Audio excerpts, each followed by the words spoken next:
Hello, नमस्कार, सुप्रभात। कैसे हैं आप लोग? आशा करते हैं कि बहुत ही अच्छे होंगे।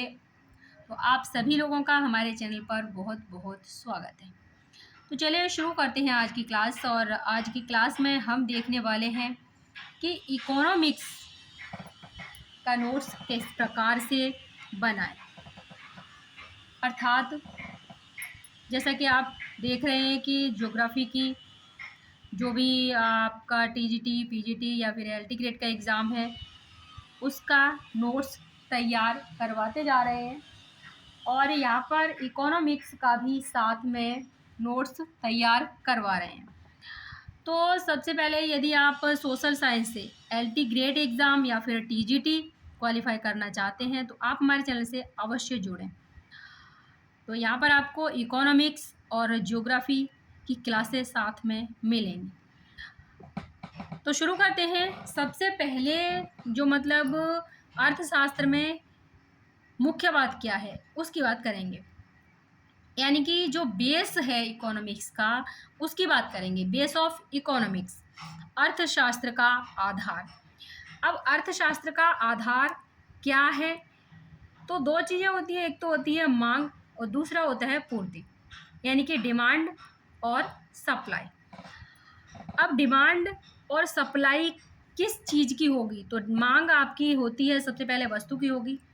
वस्तु की नहीं हो पा रही है, तो अगर हम दूसरी क्या कर सकते हैं, तो वो सेवा है, यानी कि सर्विस। अगर हम वहीं पर पूर्ति की बात करें, तो वही वस्तु की हो सकती है और सेवा यानी कि सर्विस की हो सकती है। अब बात आती है कि ये करता कौन है? तो माँग कौन करेगा? कंज़्यूमर करेगा, उपभोक्ता करेगा। और वहीं पर अगर हम बात करें कि पूर्ति कौन करेगा, तो वो करेगा आपका प्रोड्यूसर करेगा, यानी कि उत्पादक करेगा। अगर हम इधर बात करते हैं उपभोक्ता, तो ये है आपका क्रेता, और अगर उत्पादक की बात करते हैं तो ये होता है विक्रेता। अब इन दोनों का कार्य कहाँ पर है? तो ये दोनों का कार्य है बाजार में, यानी कि बाजार की शक्तियाँ क्या हैं? तो मांग और पूर्ति दोनों है क्या है? बाजार की शक्तियाँ हैं। अब यहाँ पर प्रश्न क्या-क्या बन सकते हैं, उनके बारे में हम किस प्रकार से जानें? मान लीजिए अर्थशास्त्र का आधार क्या है? तो वो मांग और पूर्ति है। नेक्स्ट अगर हम देखें तो मांग और पूर्ति को बाजार की शक्तियाँ कहा जाता है। और नेक्स्ट अगर है तो मांग का संबंध किससे है? तो मांग का संबंध उपभोक्ता से है, और अगर पूर्ति का संबंध है तो वो उत्पादक से है।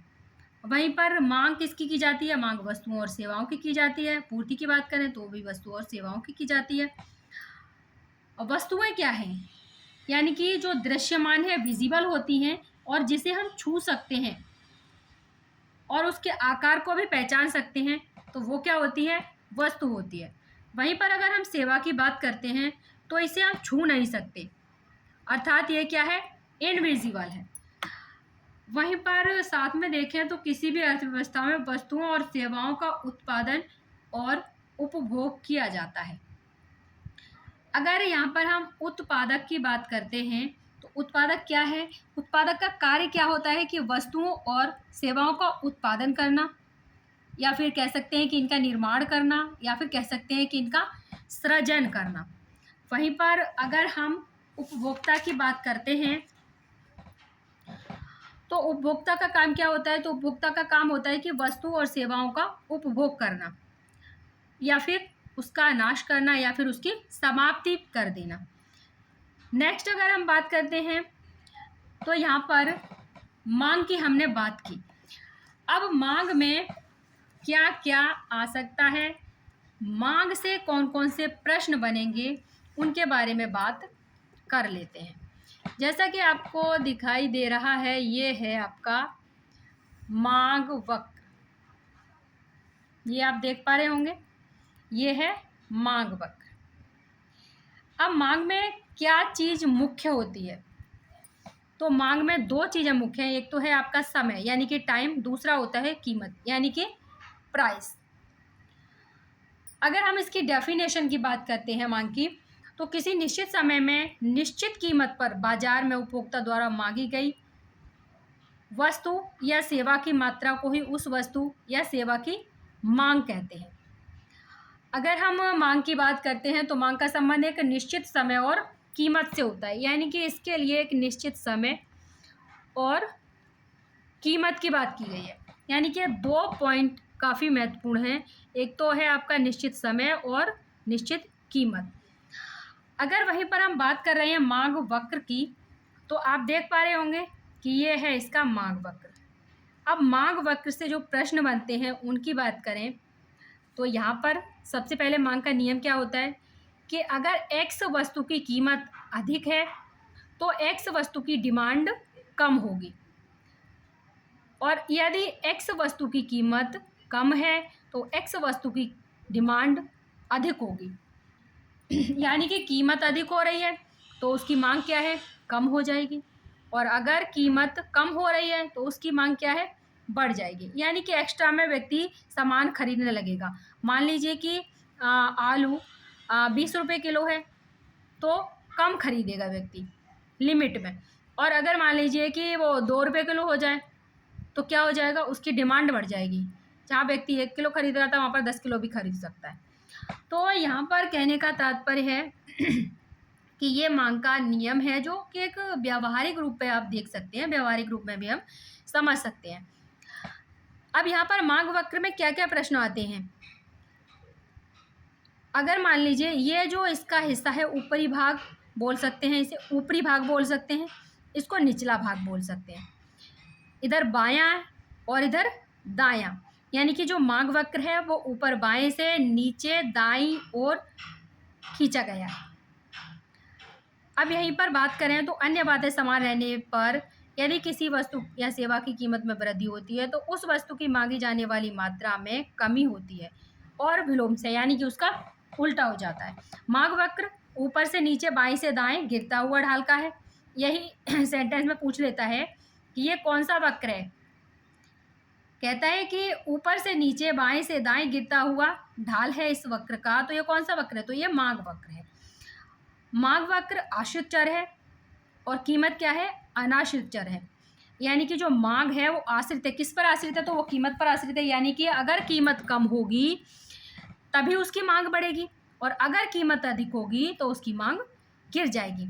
यानी कि किस पर आश्रित है ये, तो ये आश्रित है आपका कीमत पर। तो कीमत क्या हो गया, अनाश्रित चर है। तो इस प्रकार से आप अपना नोट्स बना सकते हैं। यानी कि शॉर्ट में आप नोट्स बनाएंगे तो सिर्फ मांग वक्र खींचेंगे, मांग वक्र में क्या क्या चीज़ें आ रही हैं उन सभी को यहाँ पर दर्शाया गया। नेक्स्ट हम बात करें तो मांग का होता है कि मांग क्यों की जाती है। अब मान लीजिए कि किसी चीज़ की अगर उपयोगिता ना हो तो क्या हम मांग करेंगे किसी वस्तु की, बिल्कुल नहीं करेंगे। यानी कि वस्तु में उपयोगिता होनी चाहिए। वहीं पर अगर बात करें कि मांग के लिए क्या क्या तत्व आवश्यक है, तो यहाँ पर 3 तत्व इसके लिए आवश्यक है। वस्तु या सेवा की इच्छा, यानी कि हमें किसी वस्तु या सेवा को खरीदने की इच्छा होनी चाहिए कि मुझे ये सामान खरीदना है। उसके बाद है वस्तु या सेवा की खरीदने की क्षमता। अब सामान खरीदने की इच्छा तो है, बट हमारे पास अगर मान लीजिए कि पैसा नहीं है हमारे पास, तो अगर पैसा नहीं होगा तो हम खरीद कैसे सकते हैं। जब हमारे पास खरीदने की क्षमता ही नहीं है तो हम नहीं खरीद सकते, तो क्षमता भी ज़रूरी है। व्यय करने की तत्परता, अगर हमारे पास पैसे तो हैं लेकिन हम उन्हें खर्च करना ही नहीं चाहते तो क्या ये पूरा हो सकता है, बिल्कुल नहीं हो सकता।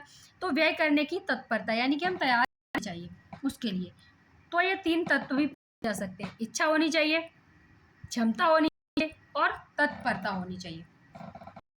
तो मेन जो पॉइंट है उन्हें हम नोट डाउन करते चलें। अब हम बात करें सप्लाई की, यानी कि यहाँ पर पूर्ति की बात करें तो पूर्ति का नियम क्या है। यहाँ पर भी समय और कीमत 2 को ही माना गया है।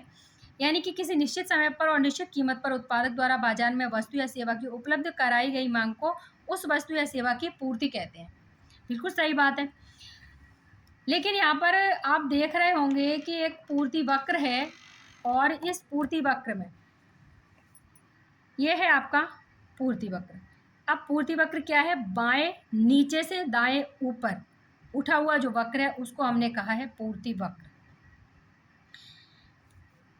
अब इसमें पूर्ति का नियम क्या होता है, एक्स वस्तु की कीमत यदि बढ़ेगी तो एक्स वस्तु की सप्लाई अधिक हो जाएगी, और एक्स वस्तु की कीमत यदि कम होगी तो एक्स वस्तु की सप्लाई कम हो जाएगी। अर्थात यदि किसी वस्तु की कीमत अधिक है तभी तो जो उत्पादक है तभी तो वस्तुओं का उत्पादन करेगा, क्योंकि उसका जो सामान है वो महंगा बिक रहा है तभी वो उत्पादन करेगा उस वस्तु का, और अगर सस्ता बिकेगा तो वो उत्पादन करना कम कर देगा। तो यहाँ पर इसका सीधा संबंध है। अब यहाँ पर प्रश्न कभी कभी आता है, तो पूर्ति वक्र नीचे से ऊपर बढ़ते हुए ढाल का होता है। ये नीचे से देखिए ऊपर बढ़ते हुए ढाल का है, नीचे बाएं से और ऊपर दाईं ओर खींचा गया वक्र होता है, उसे हम कहते हैं पूर्ति वक्र। नेक्स्ट हम आते हैं इसमें, एक आप देख पा रहे होंगे, ये है आपका कीमत निर्धारण। अब इस कीमत का निर्धारण किस प्रकार से होता है? मान लीजिए ये तो हमारा मांग वक्र है, ये हमारा पूर्ति वक्र है।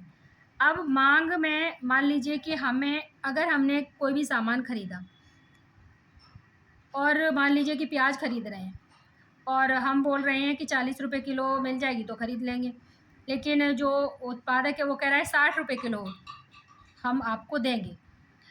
तो अगर हम कहें कि आप थोड़ा नीचे आइए और हम थोड़ा ऊपर बढ़ेंगे, यानी कि हम 40 से 50 पे पहुंचेंगे और वो 60 से 50 पर आएगा, तो क्या हो जाएगा, ये आपका यहाँ पर डिमांड बराबर सप्लाई, यानी कि यह कीमत निर्धारण बिंदु है, यानी कि उपभोक्ता भी संतुष्ट है और उत्पादक भी संतुष्ट है, और यहाँ पर इसे हम बिंदु को कहते हैं कीमत निर्धारण बिंदु, यानी कि कीमत का बिंदु।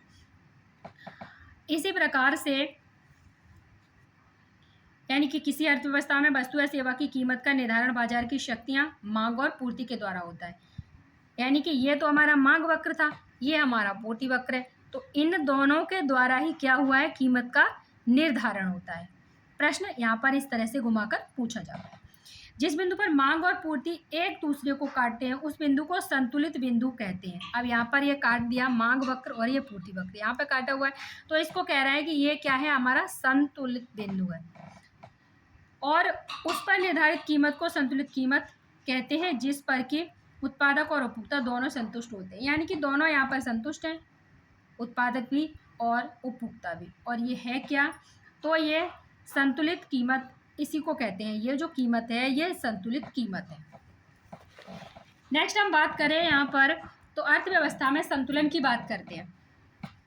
अब जैसा कि अभी बताया आपको, ये आपका पूर्ति वक्र, ये आपका मांग वक्र, और ये ई बिंदु है, ये सामान्य कीमत स्तर है, यानी कि डिमांड बराबर सप्लाई। जिस बिंदु पर मांग पूर्ति बराबर हो उस बिंदु पर निर्धारित कीमत को सामान्य कीमत स्तर कहा जाता है। अब ये सामान्य कीमत स्तर भी पूछा जा सकता है, तो सामान्य कीमत स्तर क्या है ये हमें पता होना चाहिए।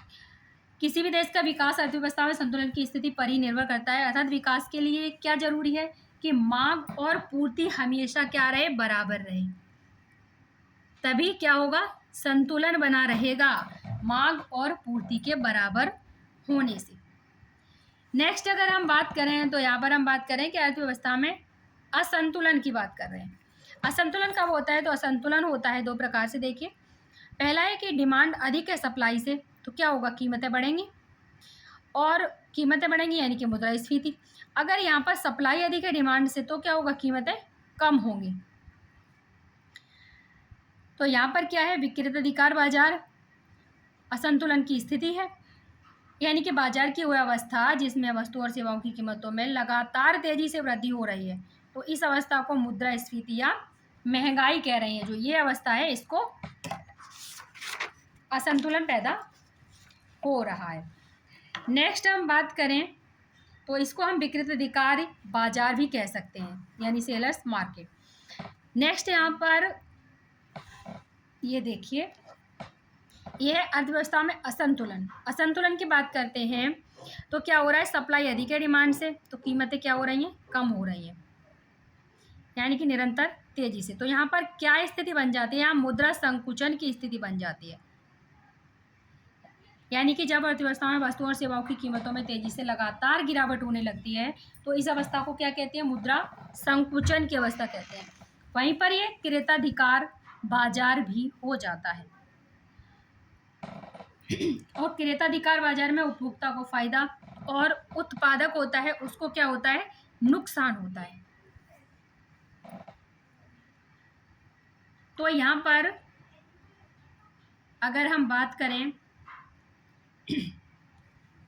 तो ये रहा आपका मांग और पूर्ति, जो कि कहना चाहिए बेस ऑफ इकोनॉमिक्स है। इसके ही बल पर आप आगे देखेंगे इकोनॉमिक्स में जो भी चैप्टर हैं उनमें आपको काफ़ी हेल्प मिलेगी। यानी कि अगर आप मांग और पूर्ति समझ गए हैं तो आगे आने वाले चैप्टर काफ़ी हद तक बहुत ही इजीली क्लियर हो जाएंगे। तो आज की क्लास में बस इतना ही, मिलते हैं नेक्स्ट क्लास में। तब तक के लिए नमस्कार, धन्यवाद, जय हिंद। और अगर यदि आप हमारे चैनल पर फर्स्ट टाइम विजिट कर रहे हैं तो आप हमारे चैनल को सब्सक्राइब करना ना भूलें, क्योंकि आगे आने वाले एग्जाम्स में आपको निश्चित ही मदद मिलेगी। मिलते हैं नेक्स्ट क्लास में, तब तक के लिए नमस्कार, धन्यवाद, जय हिंद।